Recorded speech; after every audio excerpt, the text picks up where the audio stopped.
What's up? Hey, Sheldon, thank you for joining us. My right hand man, thank you. And guess what? I got a special guest. And let's get this. Guess who I have? Ta da! Eve Lorgen. And if we look at the website,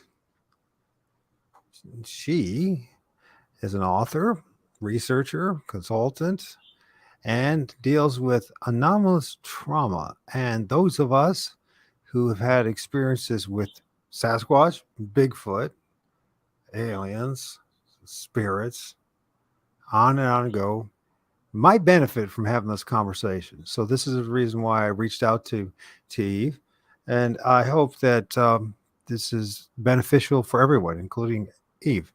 Eve, thank you for joining us. Oh, thank you. It's a delight. Yeah, it's a real privilege for me. Sheldon says greetings. So all the rest of the folks that are listening, please join us in the chat and let us know that you're there. So, tell us a little bit about your books and who you are, and please. I think you do a better job. By the way, folks, I just went to the dentist, so half my face is numb as I'll get it out. So she'll do a better job of explaining who she is this time around. Okay. Well, my name's Eve Lorgen. That's my author name. And I've been doing actually research and consulting, really counseling with anomalous trauma for a long time now. I mean, gosh, probably since the 1990s, believe it or not. And I was motivated to do this because of my own experiences growing up in the San Francisco Bay Area, California. And so I got to start learning about really, first it was like UFOs and alien encounters, abductions, ETs, and also other things that relate to actually some of the things that my dad brought home books, and we would read some of these books like the Lobsang Rampa books and a lot of the early UFO books and Jacques Vallée books and things like that. But because I had experiences, I didn't actually realize the extent of what my experiences really were until the later researchers like Bud Hopkins came out and started really exploring more of the alien abduction phenomenon and what that was really about. And then it got kind of scary for me because I didn't know it was as kind of scary as what a lot of people were reporting with the missing time and the abductions and the medical stuff. So I wanted to learn as much as I could. Although in my own life, I had a lot of amnesia about what really happened, but I wanted to believe that they were good. And so I was kind of on a spiritual path of, a lot of the classic New Age stuff, but I was also into some Christian things and, exploring a whole bunch of things just to try to really understand my own experience and then really the community at the time. So the UFO community at the time, like in the 1990s, was more limited than maybe what is going on today. But I was able to learn from some of the really early researchers firsthand that I got to learn about things actually from a Bible study group that I was in. We kind of talked a little bit about this in the beginning about being a Christian, and I did have a group that I was going to that I got baptized in an early Christian small group in San Diego in the like 1992. Okay. But what was interesting is this particular group I met actually. I was at a UFO conference somewhere, and they would go to these conferences and then meet people and then talk about Jesus and stuff. So we got to talking, but the people who were in the group, they actually knew Bill Cooper personally, and they knew a lot of people who were I like knew the man. to the spooky, like Phil Schneider stuff and the Bill Cooper stuff and all the spooky weird stuff that would happen. They had good contacts that would tell them things, but they told them as as Christians to Christians. And so I got an early view of a lot of the conspiratorial things that were going on from some of the early researchers who happened to be Christian, and then finding out more on that end.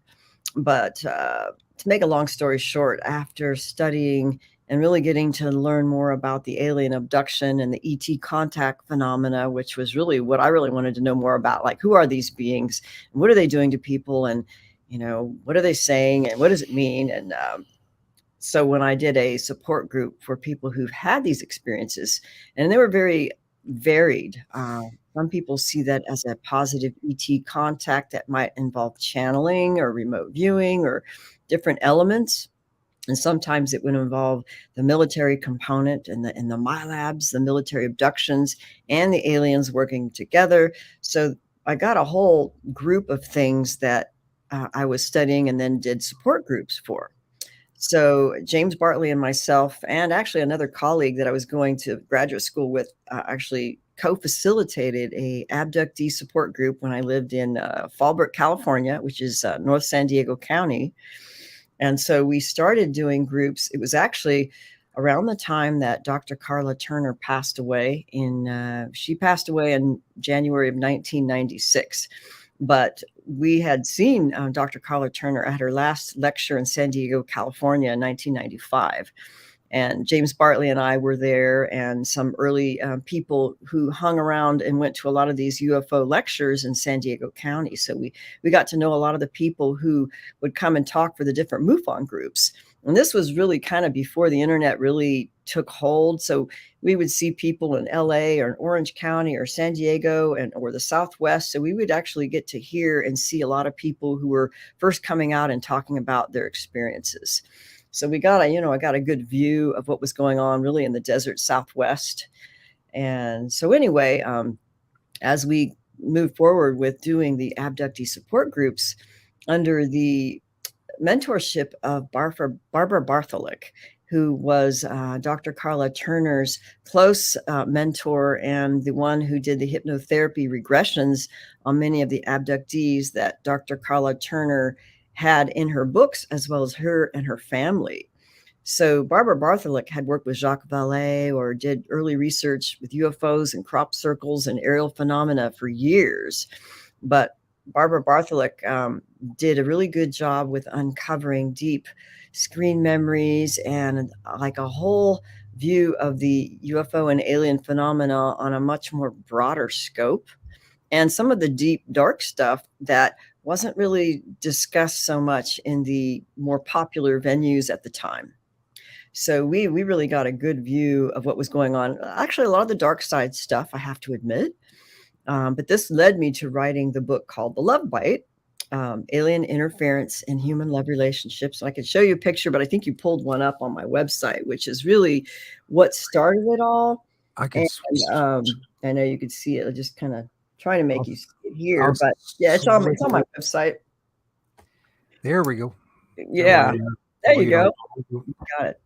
So anyway, so most people at the time were talking about alien abductions from a more, they tried to keep this, credible, right? The credible experiences with the UFO researchers and the abduction researchers at the time tried to really keep it circumscribed to be as credible as possible with the medical things and the missing time and the craft and the, how things happened and mutual witness corroboration and, the usual documentation strategies of a researcher. But what was missing, and I think what was marginalized, which Barbara Bartholick really knew a lot about, was how people's lives were being influenced and manipulated above and beyond, quote, the classic alien or UFO abduction medical exam or whatever that they did during these missing time episodes with these people. And what we discovered, of course, it's known now, but these are usually multi-generational and happen many times throughout the life of someone who has these kinds of, encounters, visitations, invasions, abductions, whatever the word you want to call it. Some people just say experiencers because it really covers a broad spectrum of a type of experience and perception and how it affects us. And I think in the early days, Bud Hopkins really came up with the term abductee and abductions because he investigated, clearly physical events, what appeared like physical events with a real craft and a disappearance and a missing time and someone's body taken physically with real medical physical things being done where you come back with marks or implants or some kind of evidence. So I think that term abductee had a negative connotation of victimization. so many people, as they move forward in research and talking to one another, they didn't want to use that term. They wanted to call themselves contactees or experiencers, which was a little more neutral, or visitations and that kind of thing. But really, if it's not consensual and it takes you from early life, sometimes infancy, and multi-generational, I don't think it's necessarily consensual. So I think that there is a bit of a, well, I know they're not going to be happy about this, what we call the Stockholm syndrome kind of need to perceive this in order to be kind of accepted in a peer group thing, so that you don't sound like a victim, or you don't want to believe you're a victim.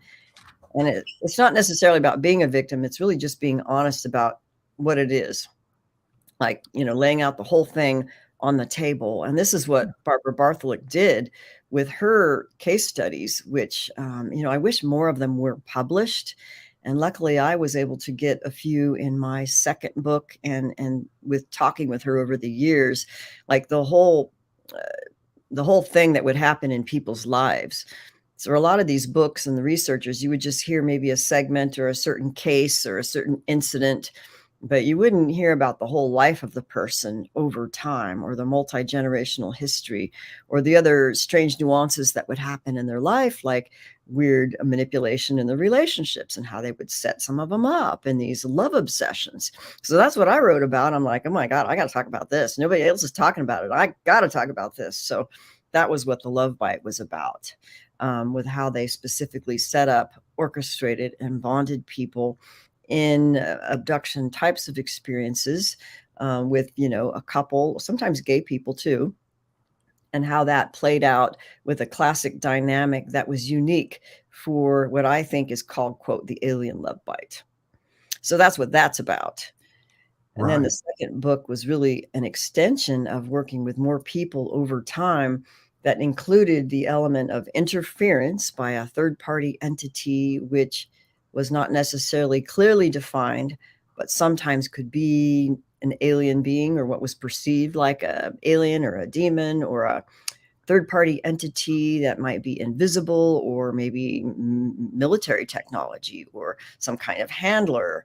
So, but the hallmark of the dark side of Cupid was really, of course, love affairs, the supernatural, and energy vampirism, which really describes the hallmark, which, again, Barbara Bartholick really did disclose, like, this is about emotional harvesting. There is the element of a type of psychic vampirism, spiritual vampirism, emotional vampirism, and the kind of chaos and drama that seems to be orchestrated in by these third-party entities in certain kinds of relationships. So it could be people who are actually interfered with so that they don't have a love affair. So, that movie, The Adjustment Bureau, years ago, where, the whole thing was about these watcher type of beings, and it would interfere with this couple so they couldn't, have a loving relationship that would be powerful, and they would try to interfere with them in their timeline so they never got together. So those kinds of things would happen too, where some relationships seem to be interfered with, specifically, and then you'd be set up with somebody who was a nightmare, and then you missed your real partner or something. So strange things like that would happen. So that's what I investigated, and as a result, there would be a lot of weird paranormal kinds of things experienced, that would include not only aliens, but, strange paranormal things, or time travel things, or, seeing crop circles, or seeing other entities, or different kinds of experiences that just kind of opened up the whole scope, that reality is not really what we thought it was. It involves so much more. Oh yeah, and it's all tied in together. Now, I know there's a few of you, most of you who follow me are Bigfooters, right? But from my own personal experience, it's all tied in together. So we really should listen to people outside of our normal, spectrum or worldview, or our group, and look outside the group, because many times, excuse me, you will learn some nuggets of truth that you're never going to learn in the group. and you can apply it in your research and in your daily life. And I know from my encounters with Bigfoot and my sightings that, they talk about, and you know about this, the hitchhiker effect, right? That things come home to you, Oh, yes, yes. and they do come home to you. And it's like something that, it's like we talk about it, and, you know, and, but we just pass it by it. And I just really think it's not a good idea to ignore this. I know it's uncomfortable, and I want everyone to know, because we know we all come from different backgrounds and religious backgrounds, and many aren't even religious. And we're not pushing religion on you at all, and I'm not pushing it. What we are trying to do is try to figure out answers and solutions to um, what happens. Because, I know people who have had positive experiences with Bigfoot, right? And or Sasquatch, at least they say they do. But for me, it's been a mixed bag.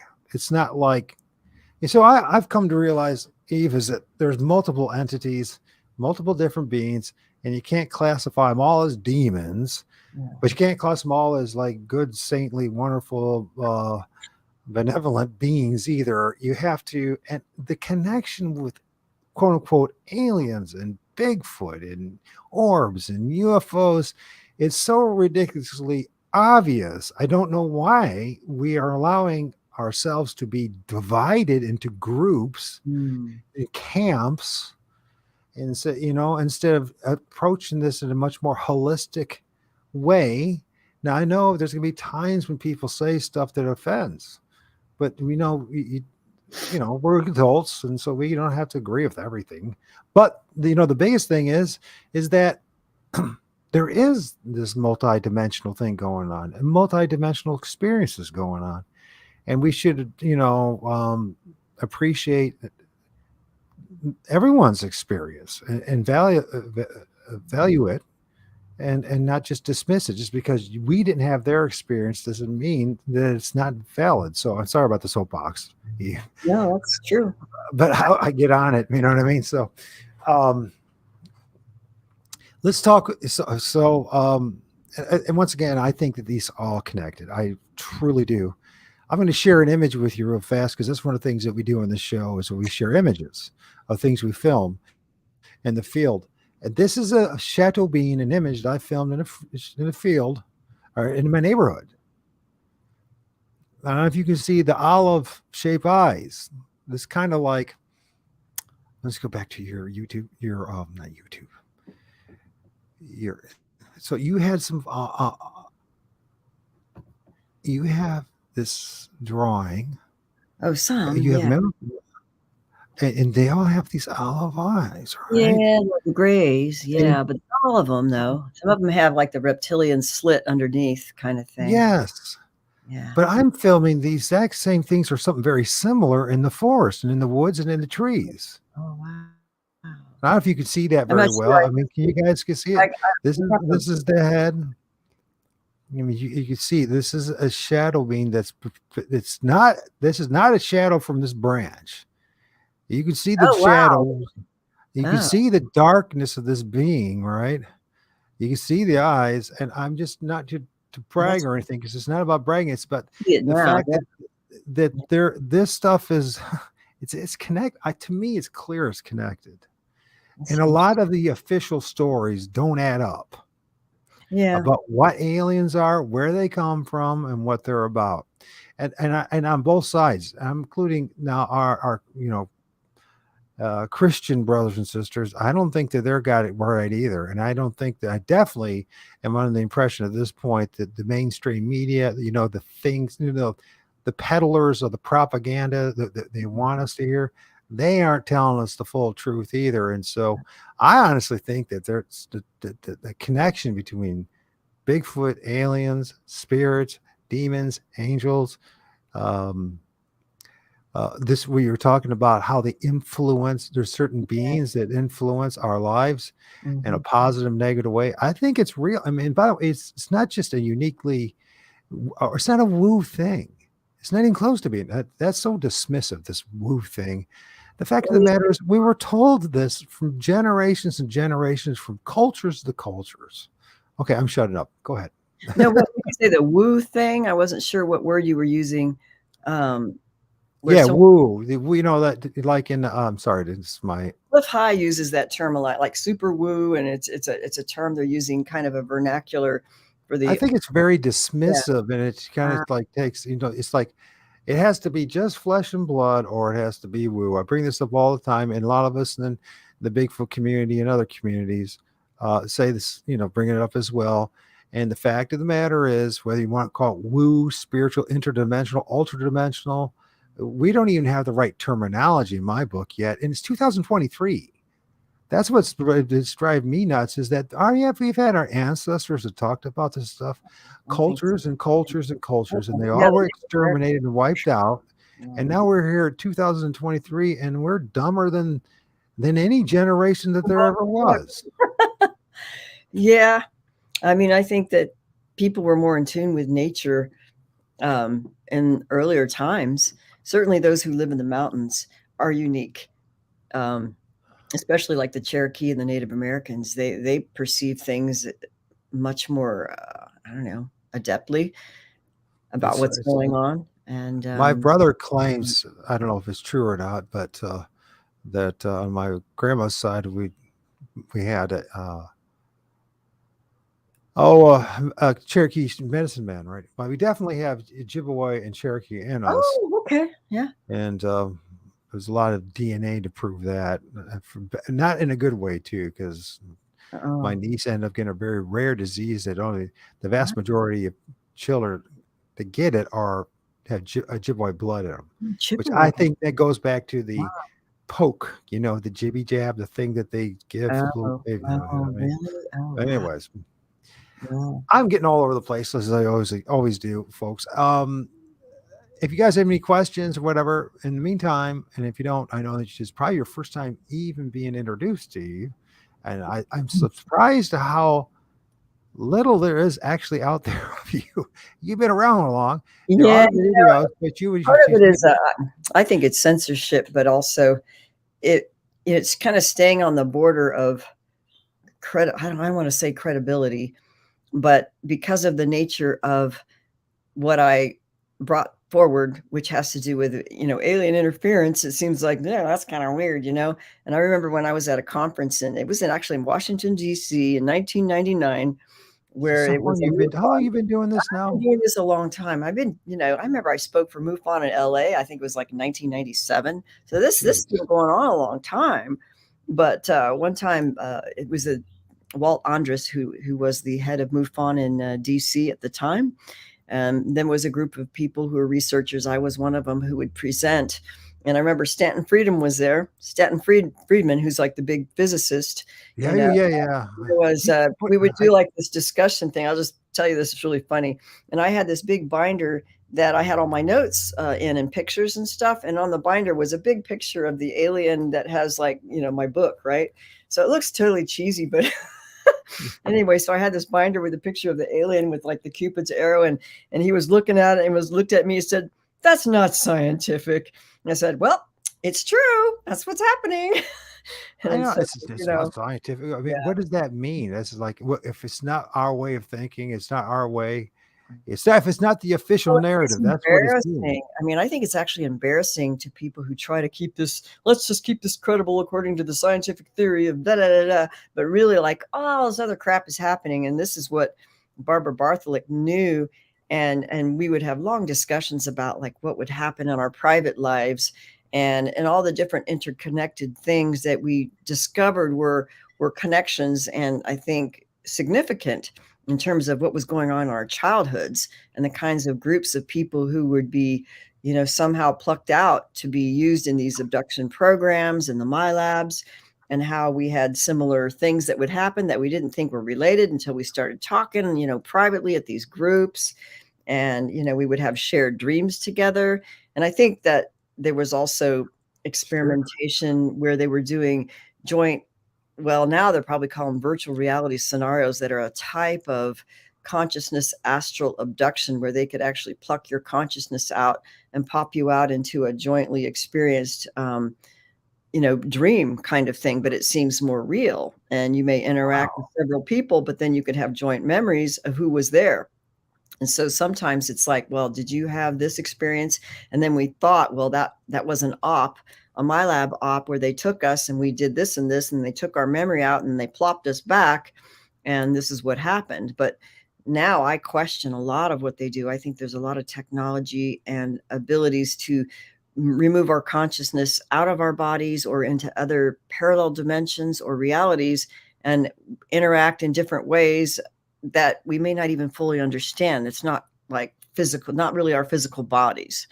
So there's a lot of things going on that we didn't know at the time. We thought we were all being physically abducted, and then we were being used in our bodies in these weird experiments with aliens and stuff, and then popped back, and then we'd talk about what we remembered. So, and a lot of this was being bonded like with other people, and then they would be studying you for your trying to find out who you would find to be a romantic partner or who you'd be compatible with. And it was if they were testing and training us on these other emotional, connection issues. And so there's actually a case in the Love Bite book, which Right. I think is a really good case. It was based on the Mia Adams story, and you'll just have to read it in the book. But it was Mia Adams and the FBI agent, and the whole story of how they were engineered to meet, and they had a strong connection that was like a love obsession on the end of the male, who had more of a strong love obsession, and she was also very strongly attracted. But long story short, found out that they were actually connected because they abducted her when she was 17. They extracted an ovum, took out the DNA, and then put DNA of two other parents in the ovum in vitro fertilization. And so the product of that pregnancy was the man named Jordan, who was the FBI agent, who was the child of the ovum from which they took the mom. So he had a connection with her and didn't even know until later this strong bond was a result of, quote, non-tangible energy fields. And so that was part of the study, apparently, that Right. was going on, that the aliens were doing, maybe on top of or hidden from the military human component that was working in conjunction with them. So you would have these alphabet soup agencies that knew who were abductees. In fact, they sent him in to neutralize her. So this was a handling operation to neutralize somebody who was discovering all about alien contact, and they're a contactee, and they think they're a hybrid, and joining these wonderful groups and talking about it openly. But they're like, we have to kind of quiet this one down. We don't want them to know too much about what they really are. So let's just go in and neutralize them to make him seem uncredible or whatever. But then he was kind of caught up in this drama and then realized he was also abducted, and found out this whole underbelly story that the aliens were involved with this bonding experimentation. So, these alphabet soup agencies knew all along that these people were abductees. They've been following them, and they know who they are. And if they get too out of line in terms of what they're finding out against maybe the narrative, right? Then they're Right. just going to kind of try to handle them a little bit and maybe set them up in a love bite or do this or do that. And then pretty soon they're off track and they're all messed up for years, and they got off the research track or whatever they were doing. So this is actually more of what happens in what we would call the interference, and what some feel is spiritual warfare. Because if we would, this is what Barbie found out and what I found out. Like, I wanted to know, okay, what happened in my own experiences. I wanted to find out everything. I wanted to get a hypnotic regression and find out the truth. And that sometimes doesn't work well, because they will come in and they'll dream hack you or abduct you before, and threaten you with all kinds of scary dream hacks or deliberate physical things, to say, no, you can't go there. We're going to kill you and your family, and then you're going to wake up sick, so you can't do nothing, because they don't want you to find out the truth about what's really going on that might show there's like human military secret group involvement with all this alien stuff, and they don't want us knowing that. I think that's why Dr. Carla Turner had a untimely death, because she found out much too much that showed not only the dark element of the alien aspect, but the military human alphabet soup agency collusion with these, quote, aliens, especially in the underground base memories. There you go. So that was like the dark side that, I will have to say human psychology is very similar. In fact, it's pretty much the same throughout history. And that in the early days, there's always this drive towards not only wanting to know about these aliens, there's kind of a good and a bad side. Right. The tendency is to want to perceive them as a positive ET contact, space brother, galactic. Well, there's these good beings and they'll be channeled, and then there's these bad beings, and there's this good cop, bad cop kind of thing going on. But in the meantime, even people who are getting these good messages were maybe abducted as kids and they had this hidden trauma and never really found out what happened with the bad ones. But they're channeling these good ones and putting out this, well, I'm a special contactee, da da da da, and they're spinning this story without knowing the true underbelly of what was going on. Okay, and so the tendency is to drive this peer pressure to say, well, there's really no such thing as negative alien abductions.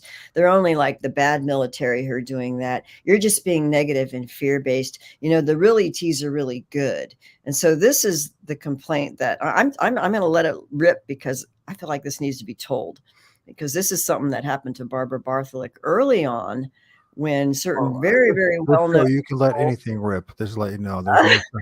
Yeah, well, I mean, I don't want to name names because I'm not about naming names, but Barbie was doing presentations, let's say in the mid 90s, like long before this stuff really got famous with even Whitley Strieber, right? And then she was like badmouthed off the stage because she was just like talking about like the reptilians and what they did and and all the stuff she discovered. And then she was basically said, no, there's no such thing. That's a bunch of crap. And then they basically shamed her off stage or behind after her presentation by very well-known people who are doing things that are getting a lot of popularity and have controlled the narrative about what's happening. Okay, and so the same thing is happening today in terms of bad mouthing and marginalizing the people who are just giving you the whole ball of wax and then trying to make it appear that it is only this or it's only that. And so human psychology is the same.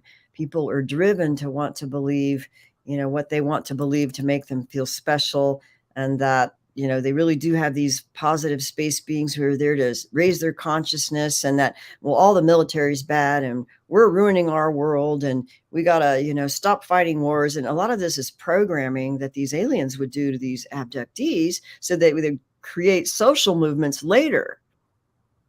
Okay.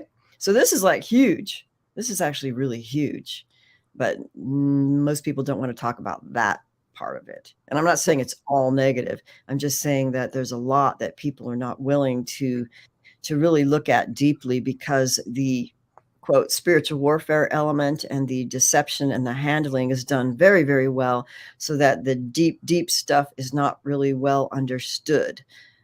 But there are people now who are starting to wake up and remember things and want to disclose these things. But I can tell you from personal experience, even now, that the ones who want to disclose some of the darker elements that go against the popular narratives, they're being shadow banned and censored and poo-pooed by the people in the community themselves, so that their stories or their viewpoint of what happened to them just basically gets marginalized. And it's important. It's important to share the whole ball of wax. Geez, that sounds an awful lot like the Bigfoot community. I was just trying. You sure you're not talking about the Bigfoot community? Because that. Oh, no, you'll have to tell me. Yeah. um, yes. Of course, somebody calls. Nobody ever calls unless I'm interviewing somebody. Let's talk a little bit more about this. Could you answer a question from War Crimes 7? War Criminal 7. Sorry, buddy. Any evidence of people having altered DNA after being abducted? Oh, after. I'm not so sure, because I don't know if people have had before and after DNA testing, but I know that there are people who claim to be augmented and, claim that they do have hybrid genetics, which I believe that, you know, the people who are in the know, they already know who you are before you know who you are, and then they look for things, and they might look for markers. In fact, there's a case. It's actually physical manifestations if they are genetically expressed to be visible. I think it was in the Witness case, which is actually summarized in the Love Bite book of the Linda Corteil case, which has to do with the Manhattan abduction, where she was, taken out of her like high rise and, fully, witnessed by several people, floating out of the window to a craft. Anyway, and part of the story is that these two FBI agents, there's always these FBI agents, right? Who were, Yeah, there yeah, is. they saw it, and then it was funny because she got re-abducted. Can you hold But that? Hey, can you hold this? Just keep that thought, okay? okay, I just want to interject something. sure. Always FBI agents. Now, guys, there are people in the Bigfoot community or that and there is an adage: once an FBI agent, always an FBI agent. So remember who's actually leading us. And I'm not saying they're not telling us truth, but as gatekeepers, what they do is they keep a lot of the truth away from us by keeping us focused on one area. Okay, go ahead. I would Go say ahead. that's probably true. I've heard them say about the CIA as well. But in that story, I was just trying to get to the point of, I thought it was interesting because I hadn't heard this before. But in one of her abductions later by these two FBI agents who were sent to like find out what was going on, and I don't know if they were, no, I don't know if they were Division 5. I don't know what division they were in, but I think they were sent to kind of like find out like who is this woman who is like being abducted. We know that she's a hybrid, So let's just like take her one day after she dropped her kid off from school. And so these two men take her in like a regular like spook, I don't know, car, vehicle. I don't know what kind of car it was. It's in the book. Sure. But they talk to her, and then they ask her to take off her shoes and look at her foot. And I think they were looking at like her heel or a part of her heel to find out like, was there some kind of like secret mark that, if you're like an abductee hybrid, there's like going to be something that you see that's like a little bit different or something. So I don't know. So there might be certain physical markers or other markers that we're not aware of that might be signs that we've been genetically modified, or there really is a hybridization thing going on. And I really don't know in terms of the genetic thing, but there is a case who was interviewed, Michael Lee Hill, who claimed that he was part Anunnaki, and that there was actually others who also had a particular anomaly, I guess, in their clinical blood work, where they found a like 1,000-time higher amount of creatinine kinase in their blood, which was Hmm. abnormal, and that he was told it was a Anunnaki trait. Of course, he looks perfectly human, white Caucasian, and another man who had it, he was like black. So it doesn't matter what race you are. I suppose if you've got it, you've got it. So that was another thing that was actually talked about on some other shows. But as far as before and after, I don't know, but I know that there's physical injuries and things that can take place, including cancer and, radiation things and other things that Barbie had been shown, or coming back with supposedly a cloned body that was not acting as if it was previously immunized, like in the Ted Rice case. So, Radiation poisoning, really. yeah. And I want anybody Another to similarity to what's going on in the woods when it comes to orbs and it comes to certain encounters and experiences with Sasquatch and Bigfoot. So there's another. I mean, see, these are data points. We put it all together. We start to see a bigger picture. It's not just, and Eve really is what our ally. She doesn't know us yet, but if we have a couple more chances with her over the course of this year to have this conversation, we're gonna our. I think all of our horizons will broaden as our understanding. Truly, if we start listening to each other and stop being part of a group.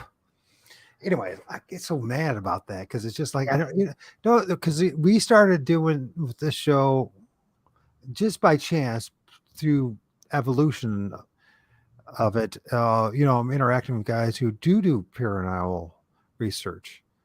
It wasn't my original idea. Actually, it was another guy, cameraman, who actually is a Bigfoot researcher working with paranormal guys in the oh, field. And I'm like, well, that's brilliant. That's exactly what, you know, it's great. You have a guy who's a paranormal investigator, along with a guy who goes by a tracker who knows tracks and knows the outdoors, and so combine forces. Don't just, oh, we're just all going to be like, get four Bigfoot researchers all blinded by, or I shouldn't say that. That's the wrong way to say it. We become prejudiced. We become biased from the information that's been given to us. Many times it's people who have good intentions that are part in the information that we find out later that they were dead wrong. And so we have to keep that in mind, and we have to broaden horizons of this thing, because if we're going to even understand what we're going on. And so, and that's the vice versa. UFOers, you're going to have to start listening to us, because you're not listening to us. You think you're some special niche, and it's not true. Yeah. None of us are in a special niche.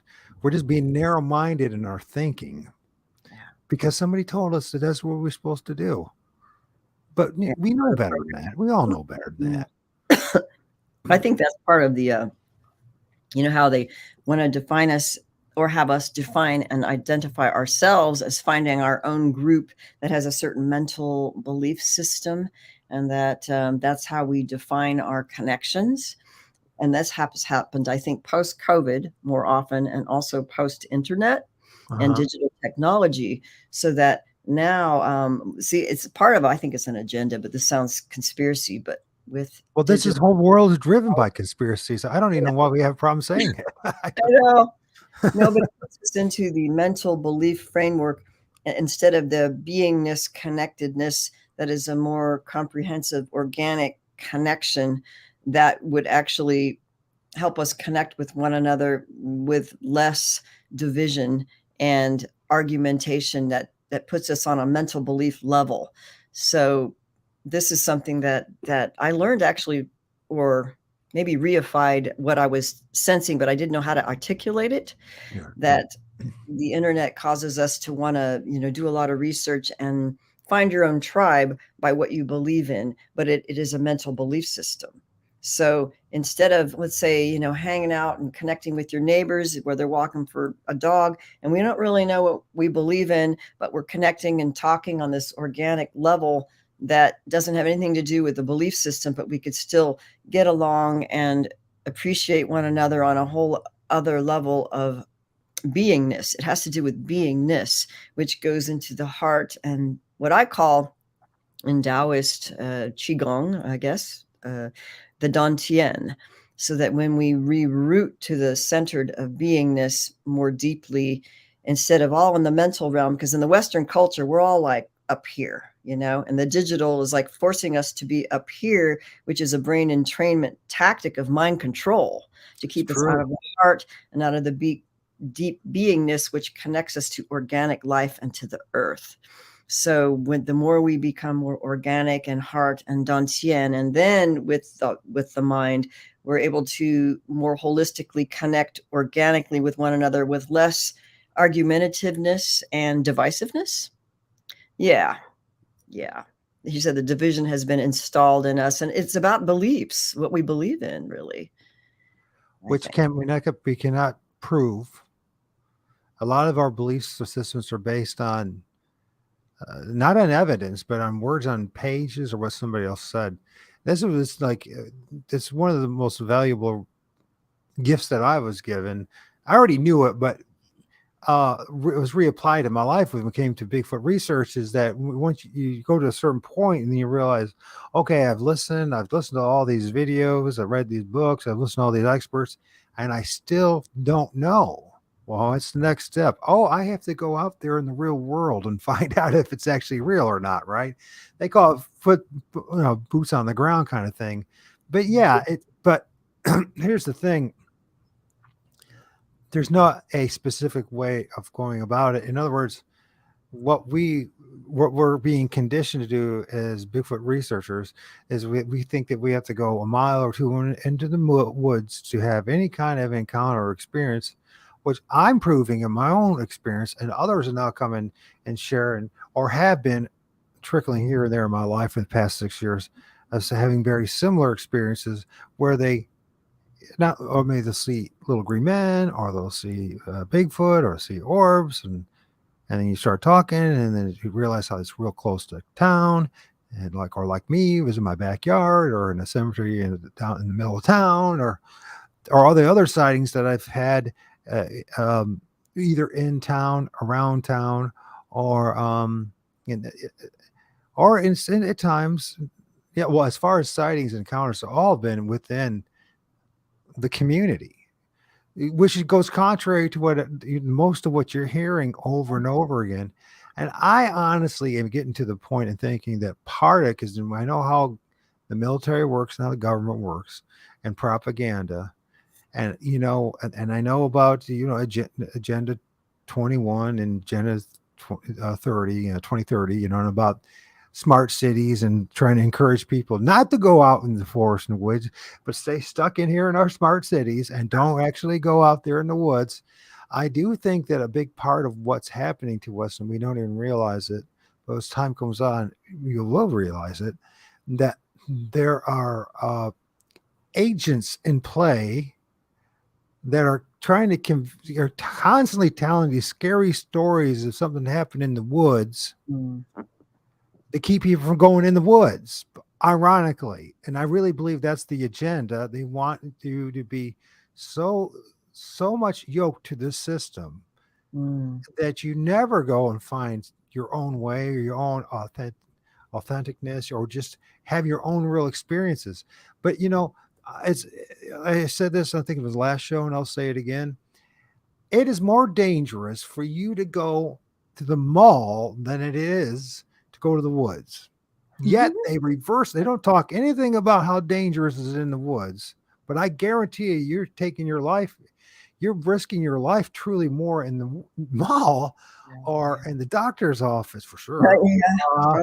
or wherever, than the woods. Now that doesn't mean there's not going to be scary moments and all that, but like MT Paranormal Mike, he's one of the guys I'm talking about who's a paranormal researcher working with Bigfoot researchers in the field, identifying other things.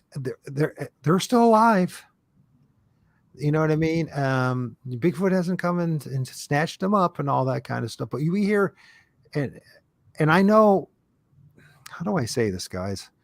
I think you guys know what I'm getting at, right? It's just that there is so much mixed information, whether deliberate or not, misinformation, and there is a chunk of disinformation in our field, just as it is in the UFO community, just like it's in religion, just like it's in politics, and just like it's in everything else in this life.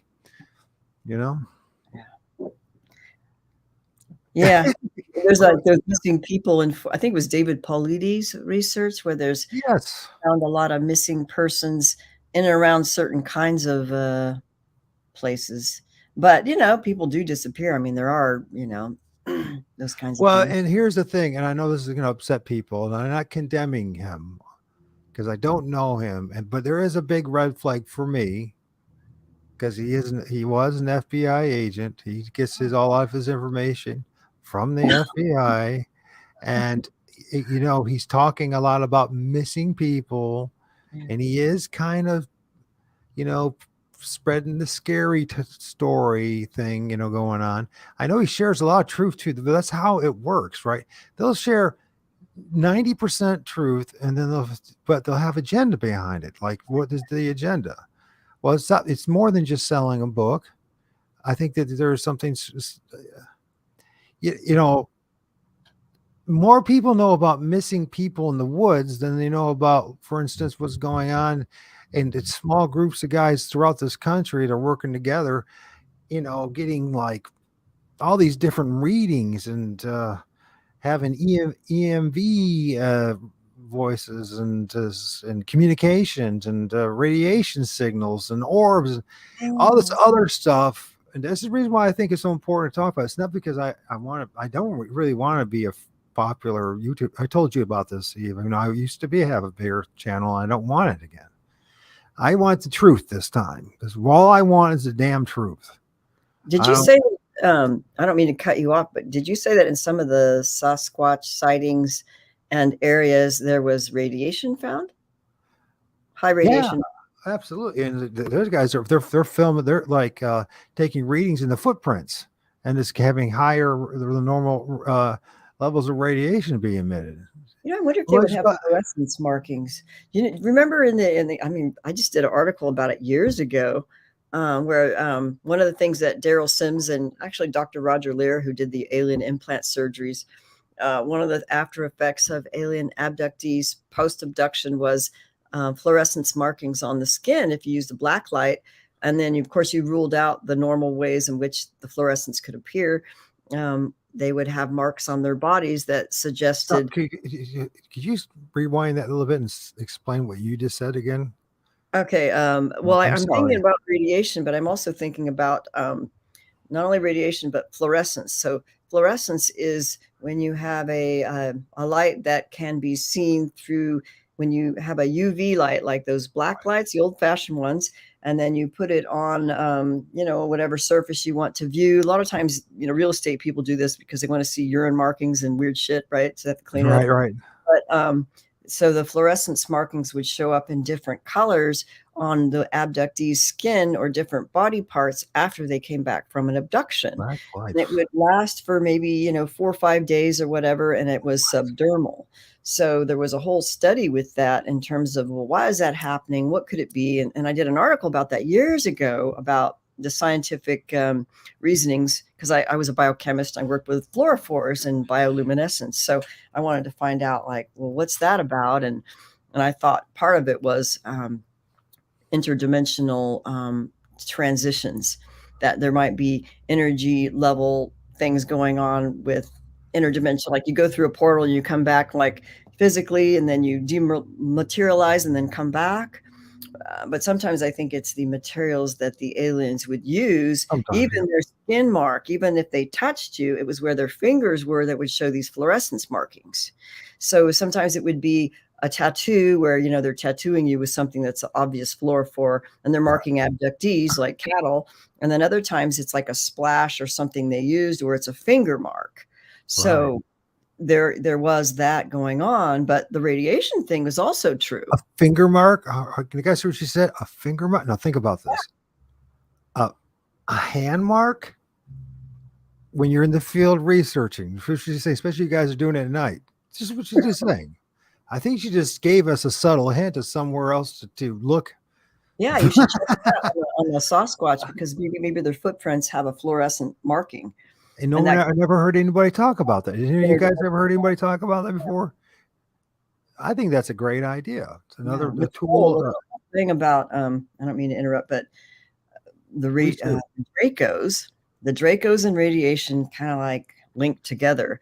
And I remember hearing this from someone who I interviewed over many years, who used to see Dracos in certain underground bases that were also silos, and Huh. that they like to hang around silos, and they weren't seen very often. It's not like they're seen commonly in these underground bases, but they would hang where the silos are and where the radiation is. And she claimed that they need radiation like we need air to breathe. There's a connection between radiation and Dracos, or certain kinds of beings. And other beings, including I'm starting to think Bigfoot. Yeah. It could be. They they need, you said they need Need it like radiation. we need air to breathe. In other words, they liked it, or they Hmm. had an association. But there's also the technology. Like there was one gal who was, it's in my book. She's deceased now, unfortunately. She had a major UFO sighting where beings came out and were appeared on the road, and then her and another man. And I guess, it wasn't that close, but when she came back from the sighting, and there might have been missing time, I believe there was. She went to the doctor, and she did have burn marks on her back and radiation burns. And then when they checked her eyes and stuff, how they check your dilation or whatever, and then she would like recoil with classic PTSD symptoms that you do at the doctor's office, and they thought she was being abused, and it was because of what happens in the abductions. A lot of these abductees will have abnormal PTSD reactions at the dentist or at the doctor, and that's because they've been abducted, and they just react. Yeah. Yeah. This is Yeah. great stuff. I hope you guys are reading between the lines like me. This is very good stuff. Radiation, handprints, emitting radiation. Now, here's another thing I heard from one of the ranches out west. It's not the Skinwalker. one. that one. Yeah. Those guys in Bigelow, I don't trust them, but as far as I could throw them. So, anyways, especially when they realize their connections with the government and with everything, you know what I mean? And oh God, with not Wi-Fi, what is the other thing? With 5G and all that kind of stuff, and what's going on over there? I don't. But anyways, there's another branch, and I don't know. This guy, he ended up passing away. He had an early death. Supposedly, I don't know if it's true or not. I did share it on one of my videos, just a portion of it. I can't think of the name of the ranch now, but anyways, Wasn't in Arizona that guy and his wife? yes, there's Yeah. one. And did you hear the story about? Okay, so that he said he Yeah. actually took out a few of these aliens, and then he had some of its DNA or body parts sent to a scientist in Canada, who then came back and said that he found, of all things, plant DNA is part of it. Oh my God. That's interesting because some of the aliens have the chlorophyll blood cells or whatever. So that's what would be, plants have that. And it's like I told you, I've seen in film these things that look like aliens pop out of the tree. I swear to God. Yeah, but what's interesting? I was thinking, and this is kind of a weird thing, but I'm thinking shamanically, and I think it Yeah, was Robert Bruce of Astral Dynamics and Psychic Shielding. He wrote some books about, how you protect yourself astrally and how these like demons and interdimensional beings who attach to us, like attached entities, will come and like attach to you, and how to like get rid of them. And so he had this picture in one of the books where he figured out that how they were traveling and getting into us, usually through the bottom of the feet. And this is an Indian culture too, like East Indian. But so the ground is like flat 2D. So they uh-huh. travel around like a 2D like this, and then they will get on your foot and then go up your foot and then attach. So what was interesting was like, they could travel on the surface of the earth like this 2D kind of pathways, and then they get into your energy field. If you're open, a lot of times it's on the bottom of your feet. But how to get rid of them was this whole thing, and he discovered this, I think, accidentally by accidentally getting a demon that he took on from an exorcism. It was like bad idea, couldn't get rid of it, and so he had to go out in the woods, like it was like close to death because he couldn't get rid of this friggin' awful demon. And he happened to cross a stream. I don't think it was a river. I think it was like a creek or a stream. And that when he walked over it or in it, the demon basically jumped out and basically got rid of it. And what happens is when there's running water, even along a spiral, there's a way to do this with the spiral of running water. It basically pops out of your dimension and goes back somewhere else, like on the earth or outside of you. So there was ways to get rid of demons through crossing running water. And what I find interesting, and I remember reading about this in it might have been in the pre-Nicene New Testament or one of the Nag Hammadi scriptures where they talk about John the Baptist and Yes. Jesus and some of the secret things. But one of the things that I read, I said, "Oh my God, this connects with Robert Bruce's thing when they did the early baptism. They did it in the Jordan River, which was a running river, and so they talked about baptism had to be in running water, and that's why a lot of the demons got rid of them. They were in running water, and also with prayers, and it got rid of their demons. So some of the baptism actually did that." That's very So that interesting. was an interesting thing. Like if you and there was a way that Robert Bruce talked about how to get rid of demons. If you did this with like a hose and you coiled it around the person and then like jumped in and jumped out or did something, and then it actually would cause the demon to have to jump out of them and go into another dimension. Yeah. So This there's that's wonderful. That's well. Anyways, there's something to think about, guys. There's definitely a very and running water also is very energetic, and it does like, produce yeah, but trees, electromagnetic frequency because of it. The running water against the rocks and the soil and all that. A lot of energy that's produced. That's what I'm trying to get at. but with the trees, what I'm thinking is that, trees will suck up water, but they also, I think they're interdimensional as well. And that's why the beings can come up from the ground up through the water into the trees that Yes. there's a way that trees might even be used as interdimensional portals. Yes. Yes. Oh. Thank you. Well, I live out in the forest, like, well, in Western North Carolina, so there's all kinds of stuff out here. I mean, weird stuff, Yes, you hear and that?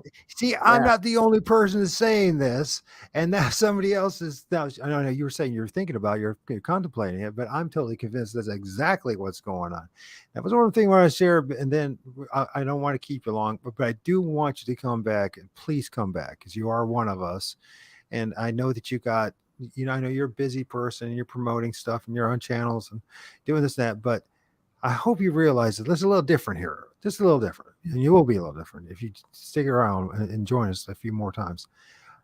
I've discovered that a lot of times but not always, but sometimes when I have seen quote unquote Sasquatch or other entities, I don't even know if we even have Sasquatch here. We call them grassmen, we call them Yeah. Bigfoot, we call them Sasquatch. I don't. If the fact of the matter is, there's times when these things, well, okay, let's make it clear.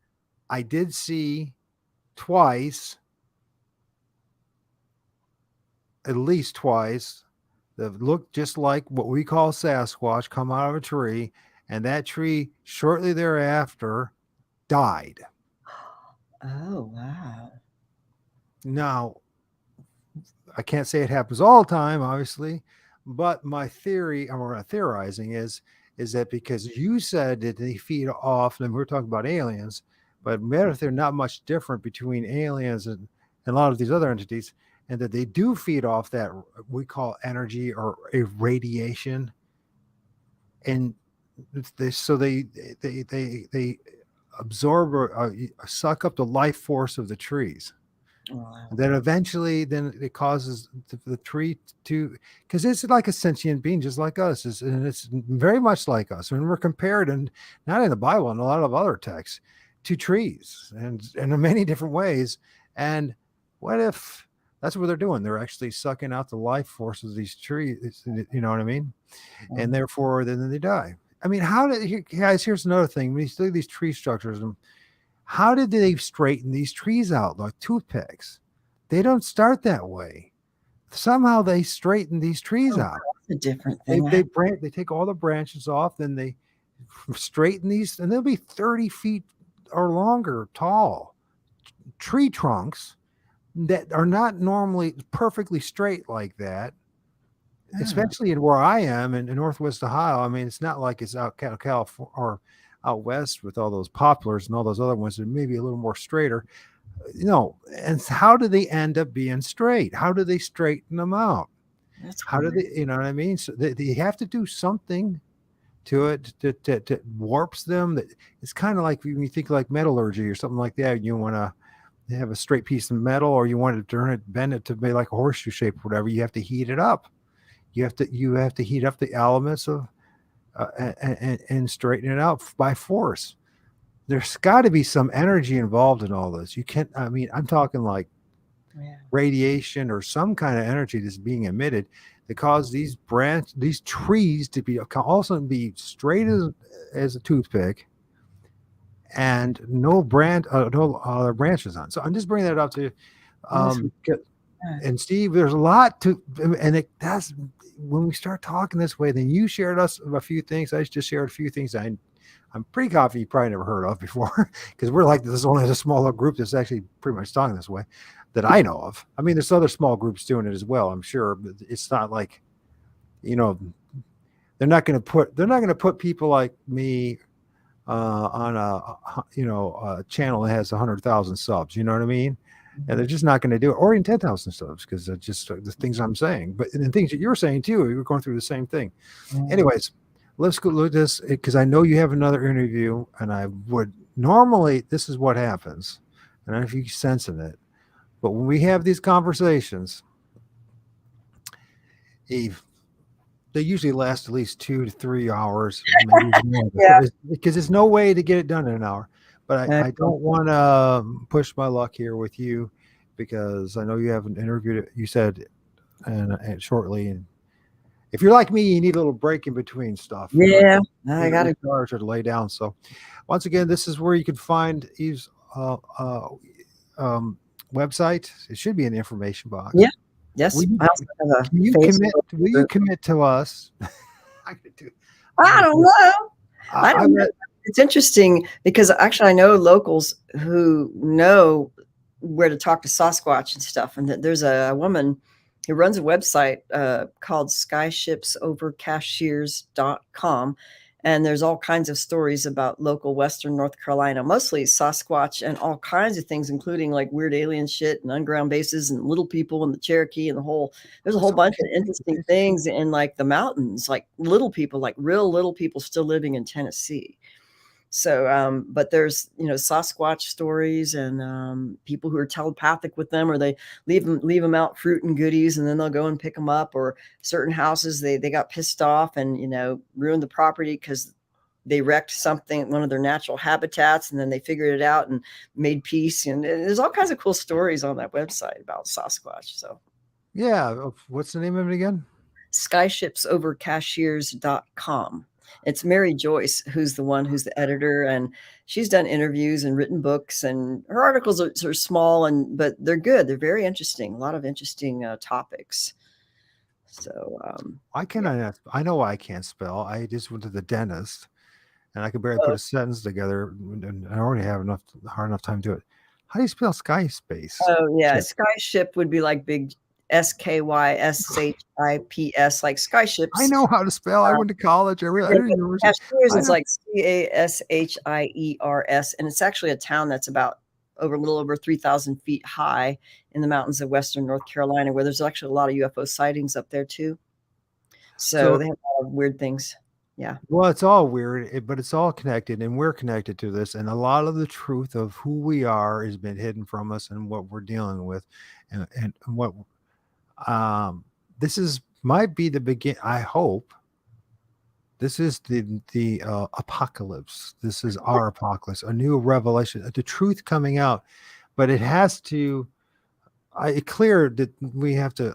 I think that this thing called Bigfoot, aliens, spirits, demons, etc., is so much more connected to us than we realize. They've minimized this. They turned this into a hobby or a novelty or entertainment.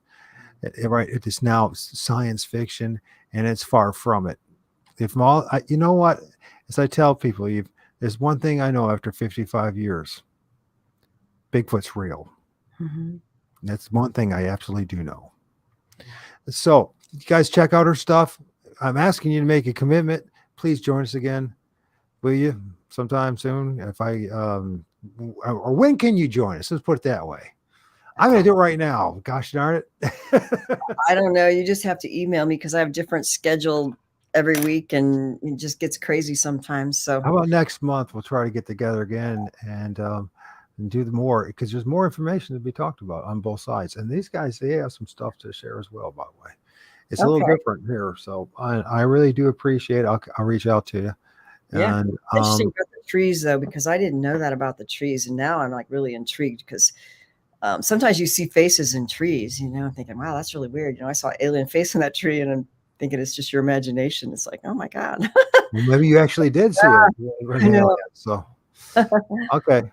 All right. Well, So, yeah. gosh, I don't want to end this, but I know that you need to Okay. take care of other stuff. So, okay. All right. Have a Thank you. wonderful day. Thank you. We'll talk to you soon. All right. All righty. So with that, folks, thank you. And I don't know, I got to make some videos and stuff like that. So I don't know how many lives I'm going to do this week, but I might do something in the future this week. But right now, after I had went to the dentist, and I gave me, I don't know how many shots to the side of my head, and I'm having a hard time talking. So yes, check it out. And another thing is too, Mike, is black lights. Did anybody ever think about that when you're out there in the field using black lights? I think that she was onto something there. I wouldn't be surprised that you guys could actually not only find I think we could find quite a bit of signs and activity using the black lights, footprints, them, interacting with the trees. If they leave any kind of fluorescence or some kind of sign like that, and then no one ever talked about that. I think that's something that's really. I know I'm going to do it. That's one. That's on my list this year for sure. And because I tell you what, if that is true, and we can find bioessence signatures through black lights or something like that, I mean, that's a game changer. That changes everything right there. I think it's really important to put up there. Mike, did those entities work in the structure anymore? Who? Which Mike you talked to? Me? Well, yeah, I'm not. I'm not having much. I do. I'll tell you one thing. I show you one thing that we filmed. Me and my buddy went out and we just we farted around and then small park where there's hardly anybody there. And I'll show you what we filmed yesterday. And then I'm really out of it. So let's see. Where can we go? Where can we go? Should we go this way? Okay. So I don't know if you guys can see this. So we filmed two of these like very shadowy entities, and if you can see it, I'll blow it up for you. This is what we filmed. There's something looks like a shadowy Bigfoot, but look at this one right here. By the way, there's a lot of standing water too, and sunlight, a lot of energy going on, and there's one freaking manifesting right there too. Can you see the eyes? And the ones that I filmed yesterday, and I didn't go very far. They were because the light and because the grass and the water, very gray faces, very rust red like hair. At least that's what it looks like, right? But if you can see that, and you guys tell me if you can see. Can you see a head there? Just tell me, yeah. One for yes, two for no. Can you see a head? Can you see an eye here and an eye here? Shoot.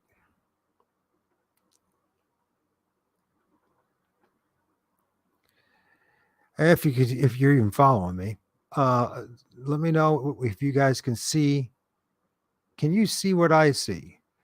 Can you see here? It's like the mouth, the teeth, an eye, red, is popping out. Thank you, WC7. So, and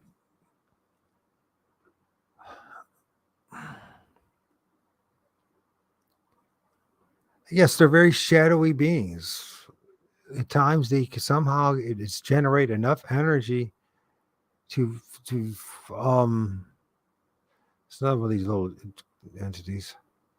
There's this guy interesting. I think this is the one.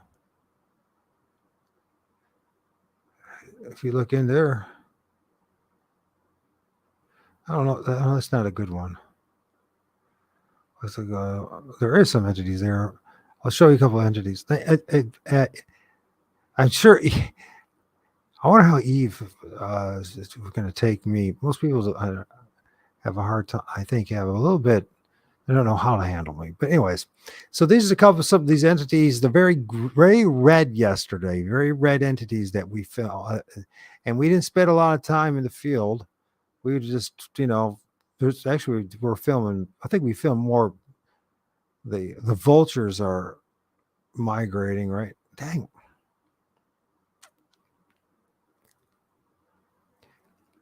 Anyways, you guys look at this image for a second, and I have to pee, and then I'll be right back. Okay, so give me 5 minutes. But you guys can look at those images, and you tell me if you can see anything in there and not. Oh, I'm peeing. I'm peeing my pants.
still some people left. That's great. Cool. Sorry about that, guys. If you guys ever notice that when you go to the, you guys ever notice when you go to the dentist that you have to pee more than normally?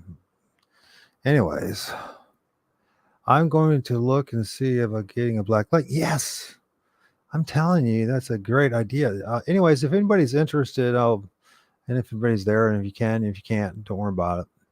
I'm gonna just if everybody wants to join me in the conversation and talk about things, I will send you a link. But yes, thermal images, and gosh darn it, the trees are the key to all this stuff. So anyway, this is kind of some of the images that I filmed. I know they're blurry, and I didn't process any of these images. I and he's in my state. He's in eastern Ohio, WC7. So, and you can see them manifesting. They're very brown like, and not perfect images, no, but I just taking some images, and was with my buddy. He came over and we played a little music, and first time I played bass in years. I used to play bass all the time, and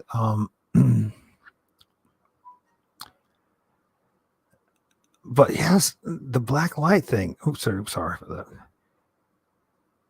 I think that is going to be part of the.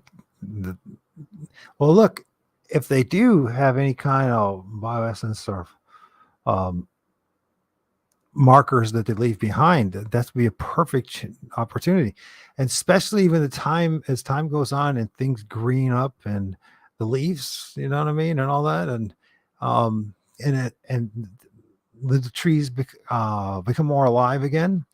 I can only imagine what kind of markers. Well, hell, let's think about it. Okay, how about piss? You know what I mean?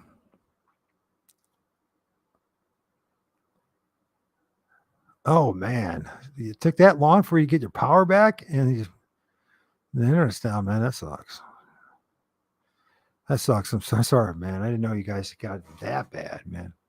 I've been paying attention, so I've been paying attention. I've been living in my little bubble for quite a while. I think after everything that we've gone through the past 3 years, I kind of withdrew a little bit from what's going on all over the place. So let's see what's going on here. That's not how I want it to be. Does anybody need to see my face? I don't think anybody wants. I don't even want to look at my face. And as far as I know I'm a horrendous host, but it's never been about that anyway. So I'll make it clear it's about the research. So who cares about me and what I look like? So but if you can see some of these entities, I'll show you some. This one I think is very clear, for sure. This one is extremely interesting how it manifested.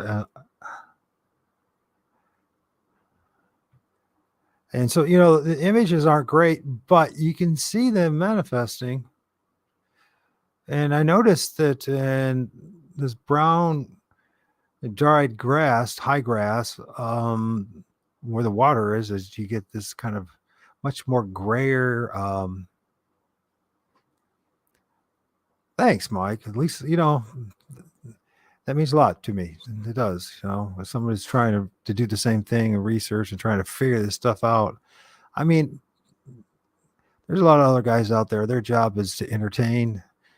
My job never was to entertain, and I don't want to entertain. I just want to know the truth about things. But and I know that these are not great images and nothing to write home about. But at the same token, there is some kind of revelation here. The shadows manifesting. Notice trees, water, the elements, grass. Why is it so many times that I end up filming something really close to where there's a stream? She brought up something too as well about running water. That's something to think about as well, and that is those of us doing research. We can talk about attachment and I mean worry about being attachment and how to cleanse oneself. Well, maybe that's part of the ritual, and I don't know, but it seems to me like that might be quite much that be the case. That running water just might be a way of cleansing oneself because we are dealing with things that are ultra dimensional, super, natural as spirits at times.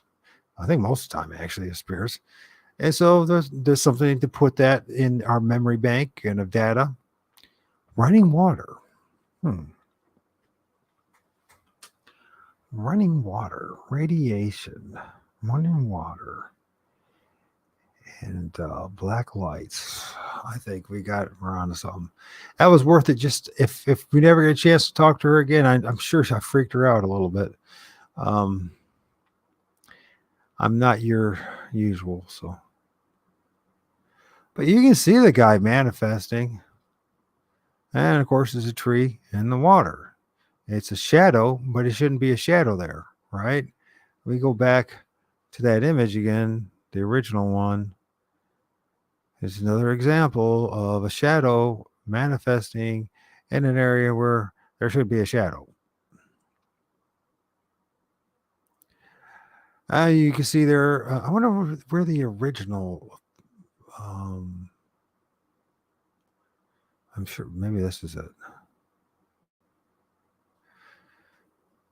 So you can see where the shadow should be. We give you the example, or clearly where the shadow should be. We can look at this tree, this big tree on the left, and the shadow.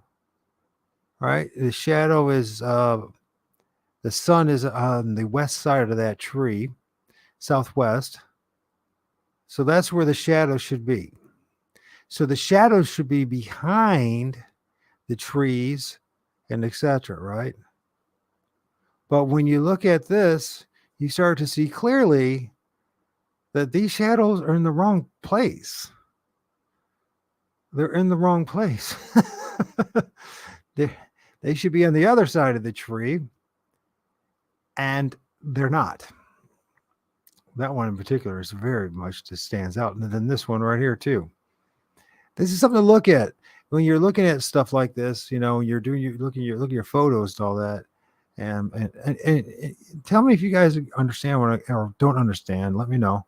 But what I'm trying to get at here is that pay attention to the placement of the shadows in the trees or even on the ground. Because a lot of times these spirits, these entities, Bigfoot and all the other things that are out there, right? They manifest, but when they manifest, the shadow or whatever, it's not like I don't even know if we're even using the right term, shadow, because usually a shadow is there's a light source on one side of an object or a being or something, and then the shadow will be on the other side. The problem is what we're looking at here is the shadow is in the same side of the trees that the sun is. So that makes no sense at all, right? It's an anomaly. It stands out like a sore thumb. So, am I right or wrong about it?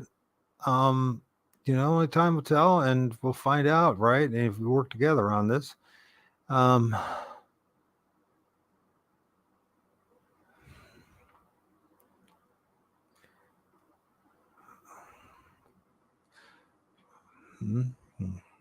anyways, thanks for joining me. Eve, thank you for being with us. Once again, I'll just remind anybody, because it's not about me. I filmed an entity here too. I gotta figure out how to bring this sucker out. I gotta figure out how to bring this sucker out. You can see his arm right here. You can see his head. You see it is projecting out of the tree. You can even see what seems like a foot or two. I can't. I got to get some good, decent enough software. We'll see what happens. You can see the black eyes right there.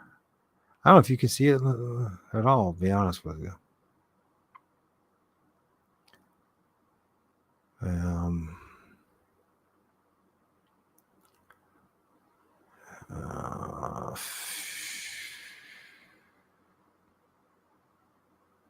So, anyways, you can see the eyes.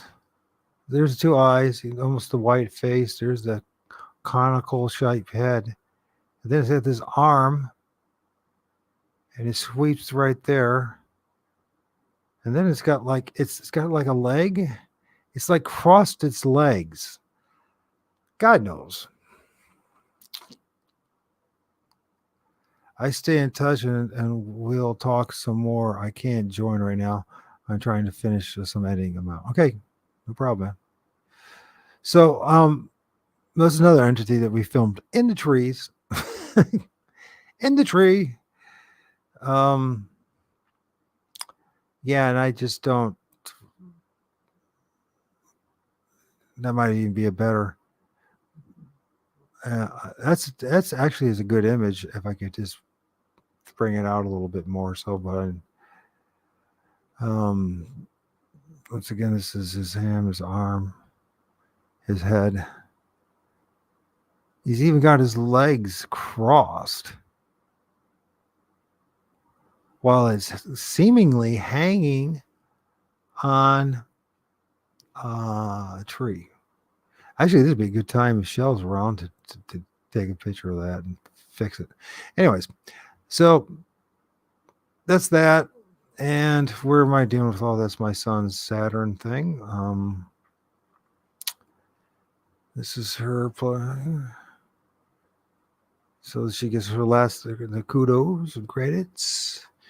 The alien love bite, which I'd love to talk more about that. How many of us ended up being in a dysfunctional relationship? How the hell did I get myself end up in that situation? The dark side of Cupid. It's very important stuff.